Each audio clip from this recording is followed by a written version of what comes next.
어, 오늘은 그 동물의 법적 지위가 변화하게 된 민법 개정안이 에 대해서 여야가 모두 합의하여 4월 내 국회에서 통과가 될 예정이라는 뉴스가 있었습니다. 이를 통해서 민법이 개정되면 다른 법까지 어떤 영향을 끼칠지에 관한 여러 가지 논란이 앞으로 있겠지만 전체적으로 보면 동물을 바라보는 시각이 꽤 많이 변화한 거는 같아요.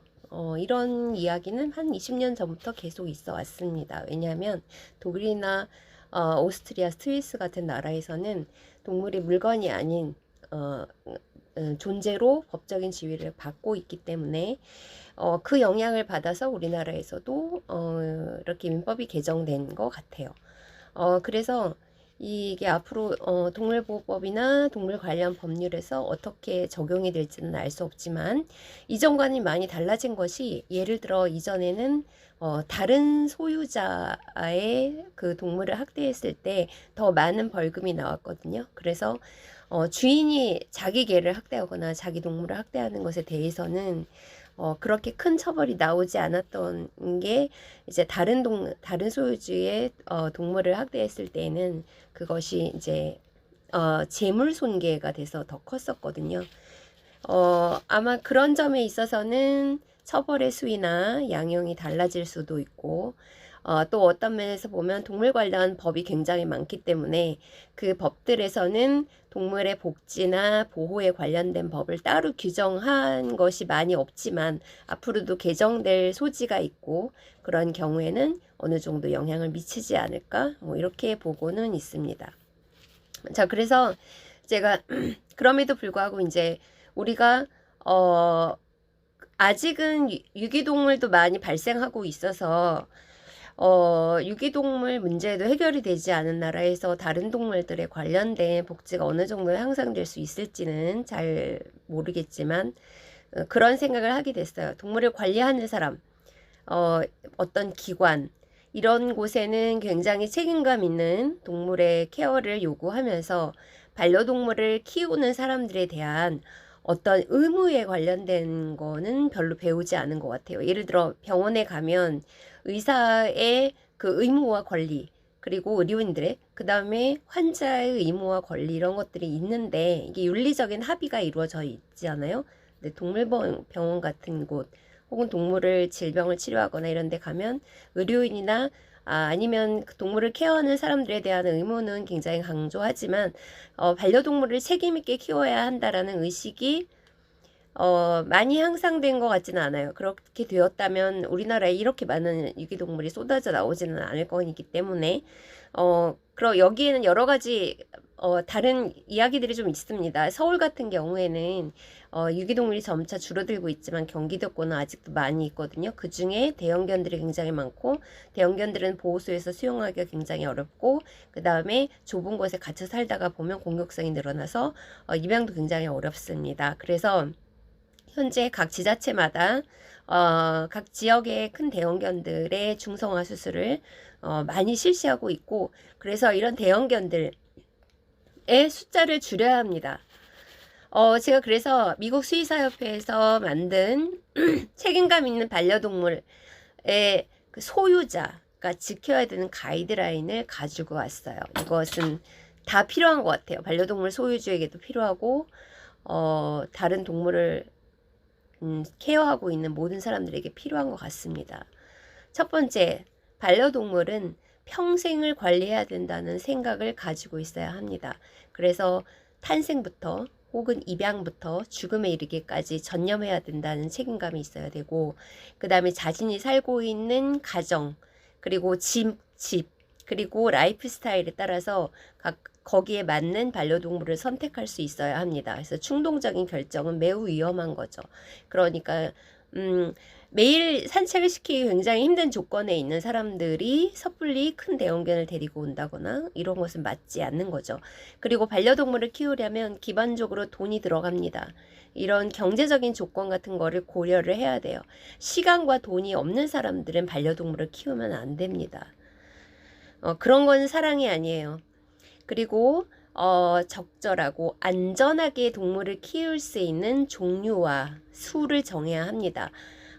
이 수라고 하는 것은 좁은 곳에 살면서 많은 동물을 키울 생각을 하면 안 된다라는 것이고, 그 다음에 음식과 물은 기본이고, 그 다음에 정기적인 건강관리, 이런 것들이 필요합니다. 그 다음에 밖에서 키우는 동물들도 간혹 있잖아요. 물론 바람직하진 않습니다. 그렇지만 이런 동물들에게도 건강이나 안전, 그리고 복지를 보호할 수 있는 그런 안식처들을 제공을 해줘야 됩니다. 그러니까 기본적으로 나쁜 날씨, 혹독한 날씨로부터 피할 수 있게, 뭐 추위와 더위도 마찬가지고요. 그리고 야외에서 키웠을 경우에 이런 불편함 같은 거, 기상 조건 이런 것들을 고려를 해야 되고, 그 다음에 그 동물들은 적절한 그 아이덴티피케이션을 할 수 있는 것들이 있어야 합니다. 그래서 길을 잃거나 잃어버렸을 때도 쉽게 찾을 수 있도록 지금은 마이크로칩을 많이 사용합니다. 예전에는 이것에 대한 안전성들이 많이 문제가 되었었지만 지금은 굉장히 좋은 제품들이 많이 나오고 있어서 큰 문제가 없어요. 그래서 개의 경우에는 마이크로칩을 의무화하는 것이 지금은 가능하다고 생각합니다.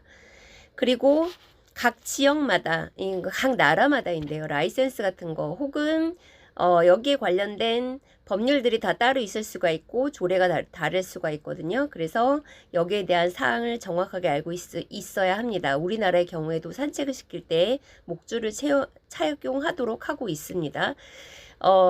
그리고 번식은 함부로 해서는 안 됩니다.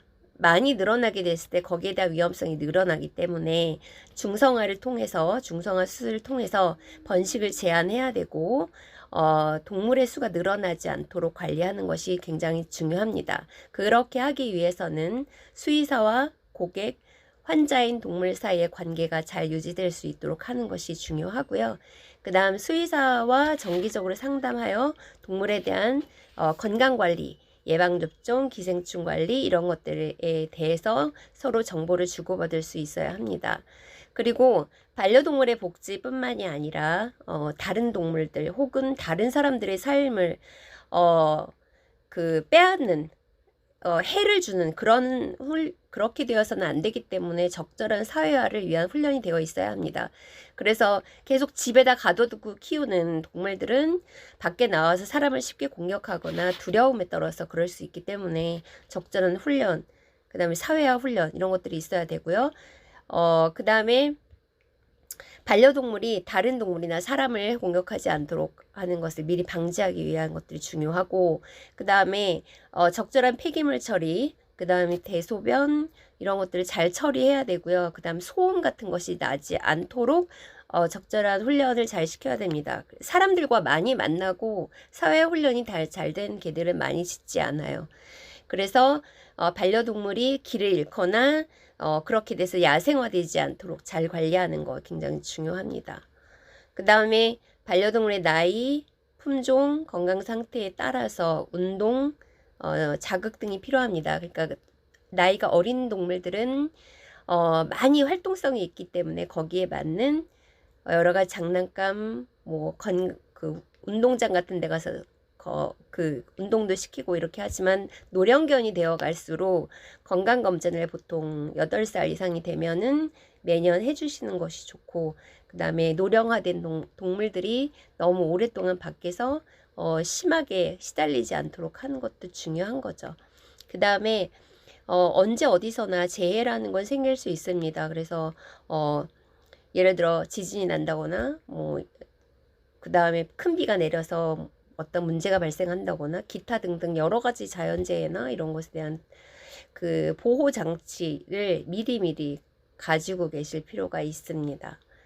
그래서 그리고 또 하나 반려동물을 키울 수 없는 경우들이 생길 수가 있어요. 긴 출장, 여행, 기타 여러 가지 상황, 이랬을 때 이런 상황이 발생했을 때 어떻게 해야 될지 이런 것들에 대한 준비가 필요합니다. 그래서 각 지방 자기가 살고 있는 지역구 내에서 적절한 공동체, 같이 강아지를 키우는 사람들, 이런 사람들과 같이 모임을 가지고 서로 도움을 요청하고 이러는 것도 많이 필요한 것 같아요. 그리고 결국에는 반려동물도 언젠가는 죽을 맞이하게 됩니다. 그래서 죽을 수 있죠. 그 병에 걸려서 심각한 고통을 느낄 수가 있는데 그럴 때를 대비해야 합니다. 그래서 고통이 너무 심화되고 질병을 더 이상 치료할 수 없는 상황에 이르렀을 때에는 똑같아요. 치료를 계속해서 고통을 주는 것보다는 통증을 줄이는 방식으로 갈 수도 있고요. 그 다음에 안락사를 고려해야 된다라는 수의사의 판단이 있었을 때는 적절하게 잘 상담을 해서 결정하도록 해주는 것이 중요한 것 같습니다. 사실 자신의 반려견을 안락사하기까지 그걸 결정하기까지는 쉬운 것은 아닙니다. 그러나 필요한 상황이 되면 반려동물이 가는 길에 함께 해주시기를 부탁드립니다. 만약에 잘 모르는 수의사에 혼자만 있는 방에 들어가서 하는 것보다는 반려동물은 자신의 주인을 가장 사랑하기 때문에 그 품 안에서 보내주시는 것이 좋을 것 같습니다.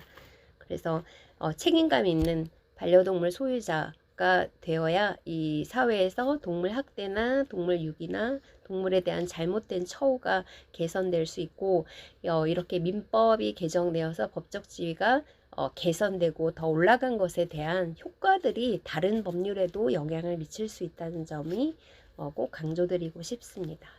다음은 더 좋은 뉴스로 만나보겠습니다. 구독, 좋아요, 알림 설정 꼭 해주세요.